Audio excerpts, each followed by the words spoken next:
بسم اللہ الرحمن الرحیم۔ عزیز طلباء السلام علیکم ورحمۃ اللہ وبرکاتہ۔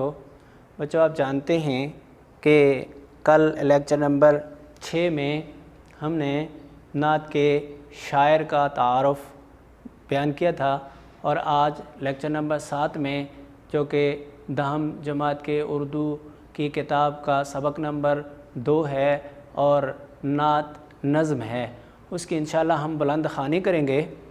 اور اس سے پہلے آپ جانتے ہیں کہ جو کام ہم نے کل کیا تھا اس کی ہم کسی نہ کسی حد تک اس کی دہرائی کرنے کی کوشش بھی کرتے ہیں۔ میں نے آپ کو بتایا ہے کہ چاہے شاعر ہو یا مصنف، ان کے بارے میں 3-4 چیزیں ضروری ہوتی ہیں اور انہی کو ہم دہرائیں گے بھی۔ تو اسی طرح احسان دانش کے بارے میں بھی دیکھیں۔ ایک چیز تو یہ کہ تاریخ پیدائش وفات تو آپ نے 12 پڑھ لیا، 1914 میں پیدا ہوئے، 1982 میں انتقال ہوا۔ ذاتی تعارف، نام احسان الحق تھا، دانش تخلص تھا۔ اب آپ جانتے ہیں تخلص کیا، اور احسان دانش کے قلمی نام سے مشہور ہوئے، یعنی احسان دانش لکھا جانے لگا، احسان الحق کسی نے نہیں لکھا۔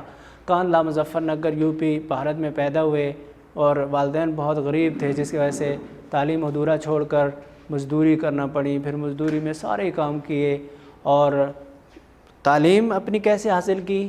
جو وقت فارغ ملتا لائبریری چلے جاتے اور مطالعہ کرتے رہتے۔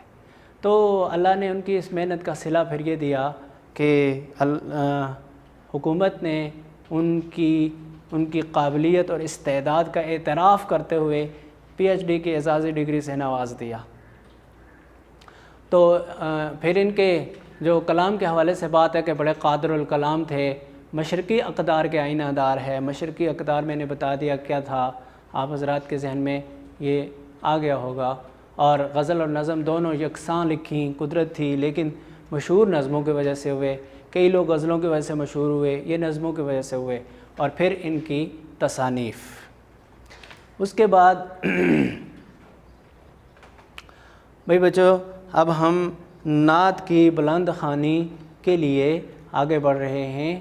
اور اچھا بچوں، تو نظم کی بلند خوانی، نعت کی بلند خوانی، اس میں آپ نے 2 چیزوں پہ غور کرنی ہے کہ الفاظ ادا کیسے کیے جا رہے ہیں، اور نظم اور نثر کے جملہ، یعنی نظم کا شعر اور نثر کا جملہ، اس میں فرق کیسے کیا جا رہا ہے۔ دوسرا طریقہ جو ترنم والا ہے وہ شاید ہم نہ کر سکیں، تو اس لیے 2 عالم کا امدادگار آ گیا ہے، امین آ گیا غم گسار آ گیا ہے۔ 2 عالم کا امدادگار آ گیا ہے، امین آ گیا غم گسار آ گیا ہے۔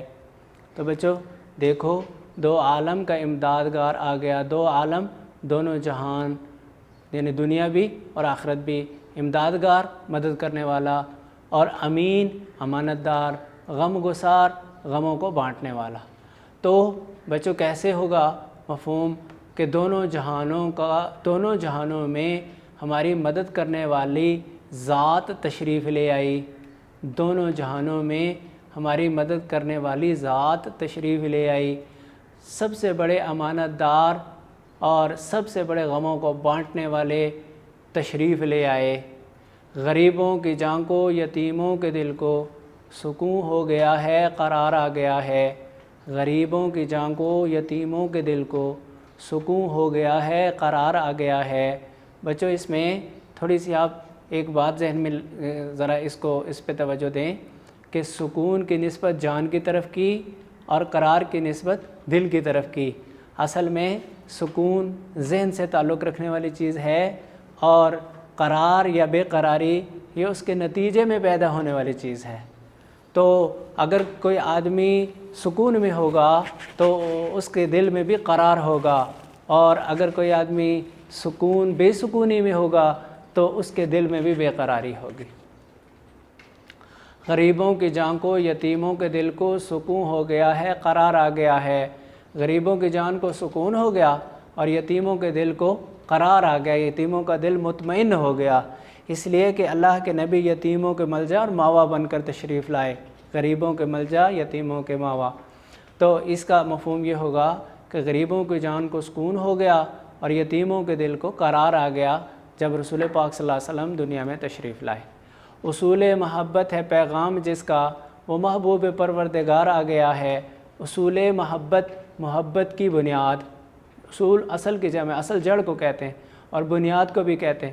اصول محبت ہے پیغام جس کا، اور بچوں یہ جو تلفظ ہے محبت کا، یہ محبت ہے، میم کی زبر کے ساتھ، میم کی پیش کے ساتھ، محبت نہیں ہے۔ تو اصول محبت ہے پیغام جس کا، رسول پاک صلی اللہ علیہ وسلم کا پیغام ایسا ہے جس کی بنیاد محبت پر مبنی ہے۔ رسول پاک صلی اللہ علیہ وسلم کے پیغام کی بنیاد محبت پر مبنی ہے۔ وہ محبوب پروردگار آ گیا ہے، اور وہ ایسی ذات ہے جو اللہ کو سب سے بڑھ کر محبوب ہے، اللہ کو سب سے بڑھ کر ان سے پیار ہے۔ جس ذات سے اللہ کو پوری کائنات میں ہر انسان سے اور پوری ہر چیز سے بڑھ کر پیار ہے، وہ نبی پاک صلی اللہ علیہ وسلم کی ذات عالی ہے۔ اسی لیے ہمیں بھی یہ حکم ہے کہ سب سے زیادہ بڑھ کر ہم بھی محبت اللہ کے نبی سے کریں۔ وہ محبوب پروردگار آ گیا ہے، وہ اللہ کی محبوب ہستی تشریف لے آئے۔ اب انسان کو انسان کا عرفان ہوگا، یقین ہو گیا ہے، اعتبار آ گیا ہے۔ اب انسان کو انسان کا عرفان ہوگا، یقین ہو گیا، اعتبار آ گیا ہے۔ انسان کو انسان کا عرفان، انسان اور انسان نون کے نقطے کے ساتھ ہو یا نون کے نقطے کے بغیر ہو، دونوں کا معنی ایک ہوتا ہے، لیکن عام طور پر نظم میں بغیر نقطے کے ذکر کرتے ہیں، اس لیے کہ وزن شعری کا مسئلہ ہوتا ہے۔ اگر نقطے والا انسان لکھیں تو شعر کا وزن ٹوٹ جاتا ہے، اور ہمیں تو شاید یہ محسوس نہ ہو کہ اگر ہم یوں پڑھیں کہ اب انسان کو انسان کا عرفان ہوگا تو کیا ہوگا، لیکن جو لوگ اس فن کو جانتے ہیں انہیں ایک دم سے یہ بات کھٹکے گی کہ یہ شعر تو اس کا تو وزن ہی نہیں ہے، یہ تو بہار میں ہی نہیں ہے، یہ تو شعر ہی نہیں ہے۔ تو اس لیے کہتے ہیں کہ وزن شعری کی وجہ سے ایسا کر دیتے ہیں، انسان کی جگہ انسان لکھ دیتے ہیں۔ اب انسان کو انسان کا عرفان ہوگا، اب انسان کو پہچانے گا کہ انسان کا مرتبہ کیا ہے، انسان کا مقام کیا ہے، اللہ نے اشرف المخلوقات بنایا ہے۔ یقین ہو گیا، اعتبار آ گیا ہے۔ اب لوگوں کو یقین ہوا اس بات پہ کہ جو لیڈر تشریف لائے ہیں وہ یقین کے قابل ہیں، اور انہی پہ ہی اعتبار کیا جا سکتا ہے۔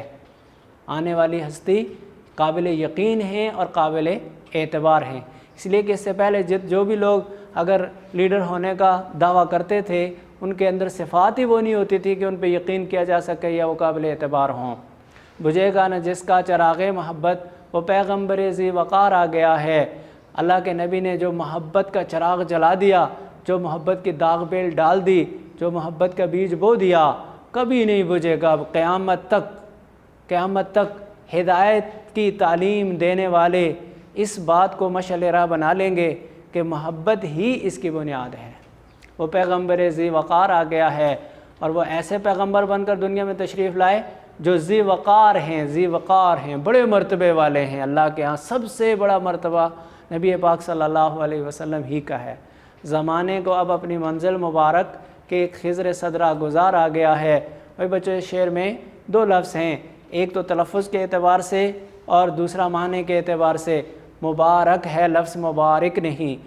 عام طور پر لوگ کہتے ہیں جی آپ کو مبارک ہو، غلط ہے۔ مبارک تو اس میں فاعل کا صیغہ ہے، مبارکباد دینے والے کو کہتے ہیں، اور یہ مبارک اس میں مفعول کا صیغہ ہے۔ تو زمانے کو اب اپنی منزل مبارک، اور دوسرا لفظ ہے بچوں خضر صد رہ گزار، ایسا خضر جو سینکڑوں لوگوں کو راہ ہدایت بتا چکا ہو۔ بھئی خضر علیہ السلام کے لیے یہ مشہور ہے نا بچوں کہ وہ اب بھی دنیا میں موجود ہیں اور بھولے ہوئوں کو راستہ بتاتے ہیں۔ کئی لوگوں کے تجربات ہیں، انہوں نے اب بھی بتایا کہ ہاں ایسا ہوتا ہے، اور ان کے نبی ہونے یا نہ ہونے میں اختلاف ہے کہ نبی ہیں یا نہیں، لیکن لوگوں کو راستہ بتاتے ہیں زمین کے اندر، پانیوں کے اندر، قرآن میں بھی واقع ہے۔ تو جہاں کہیں کوئی بھولا ہوا ملتا ہے اور اللہ کی طرف سے انہیں حکم ہوتا ہے تو یہ اس کو راستہ بتا دیتے ہیں، اور یہ راستہ بتاتے ہیں زمین کا یا پانیوں کا۔ اور رسول پاک صلی اللہ علیہ وسلم ایسے خضر ہیں جو ہدایت کا راستہ بتاتے ہیں، اور اس میں دنیا اور آخرت دونوں کے لیے بھلائی ہوتی ہے، اور دونوں کا صراط مستقیم متعین ہوتا ہے۔ اس لیے حضور صلی اللہ علیہ وسلم خضر علیہ السلام سے بڑھ کر ہادی ہیں۔ تو یہ خضر صد راہ گزار، ایسا خضر جس نے سینکڑوں لوگوں کو ہدایت کی راہ دکھائی ہو، اللہ کے نبی ایسی ذات ہے۔ تو زمانے کو اب اپنی منزل مبارک، اب لوگوں کو زمانے سے مراد زمانے والے ہوتے ہیں، اب لوگوں کو اپنی وہ منزل جو نبی علیہ السلام نے متعین کر کے بتا دی وہ مبارک ہو، وہی آخری اور وہی حتمی ہے کہ ایک خضر صد راہ گزار آ گیا ہے، کیونکہ نبی پاک صلی اللہ علیہ وسلم ایسے خضر ہیں جنہوں نے سینکڑوں لوگوں کو راہ ہدایت بتائی، ایسی ہستی تشریف لا چکے ہیں۔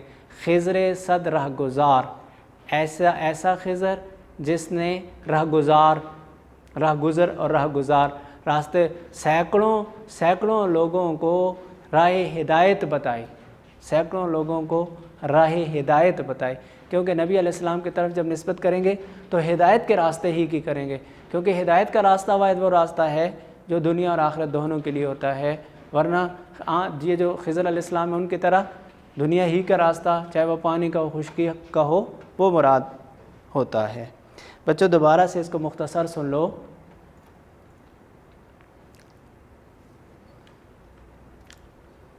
دو عالم کا امدادگار آ گیا ہے، امین آ گیا، غم گسار آ گیا ہے، دونوں جہانوں میں ہماری مدد کرنے والی ذات تشریف لا چکی، سب سے بڑے امانت دار، سب سے بڑے غموں کو بانٹنے والے تشریف لے آئے، غریبوں کی جان کو سکون ہو گیا، یتیموں کے دل کو قرار آ گیا نبی پاک صلی اللہ علیہ وسلم کے آنے کی وجہ سے۔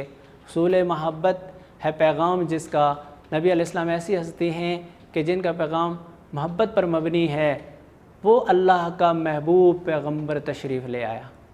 اب انسان کو انسان کا عرفان ہوگا، اب انسان کو انسانیت کے مرتبے اور مقام کا پتہ چلے گا، یقین ہو گیا، اعتبار آ گیا ہے۔ اب ایسے لیڈر دنیا میں تشریف لائے جو قابل یقین بھی ہیں، قابل اعتبار بھی ہیں۔ بجھے گا نہ جس کا چراغ محبت، وہ پیغمبر ذی وقار آ گیا ہے۔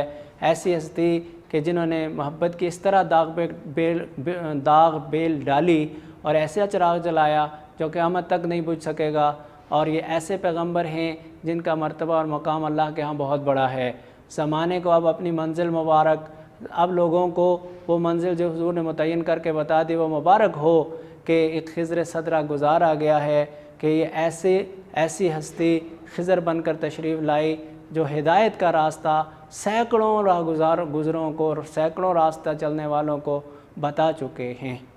تو بچوں یہ امید ہے کہ آپ نے بلند خوانی کا طریقہ بھی سیکھ لیا اور اس کا مفہوم بھی سیکھ لیا، اور مجھے یہ بھی امید ہے کہ آپ کل اس کو خوب اچھی طرح سے پڑھ کر اور سمجھ کر آئیں گے، اور پھر ہم انشاءاللہ اس کی تشریح کریں گے۔ والسلام علیکم ورحمۃ اللہ وبرکاتہ۔